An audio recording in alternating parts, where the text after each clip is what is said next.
Projekt navodnjavanja Orubica obuhvatit će područje općine Davor. Njime će se riješiti navodnjavanje plodnih slavonskih polja vodom iz rijeke Save. Pripremila ga je CTR, Razvojna agencija Brodsko-posavske županije. Financirat će se iz programa ruralnog razvoja preko mjere 4, koja obuhvaća ulaganje u fizičku imovinu i infrastrukturu vezano uz razvoj, modernizaciju i prilagodbu poljoprivrede.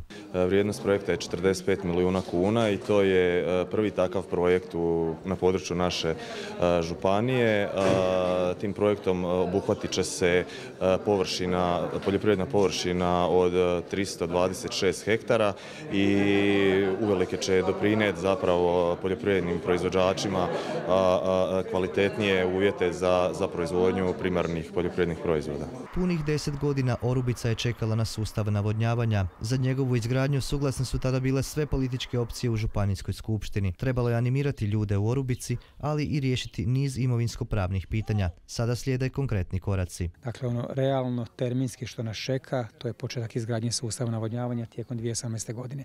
Dakle, obzirom da je ovo Europski fond i da je to javna nabava, dakle, po onim najvišim iznosima, dakle, slijedi javni natječaj Agencije za plaćanja za izbor izvođača radova, što će napraviti agencija i ono je gdje mi trebamo biti suport od 2018. pa dok se to ne završi, naredne 2 godine zapravo taj realni početak gradnje koji će početi sljedeće godine. I Orubica je jedan od projekata koji će biti veliki poticaj i dodatna motivacija u realizaciji strateškog vladinog projekta Slavonija, te reprezentativan primjer učinkovitog korištenja europskih strukturnih i investicijskih fondova.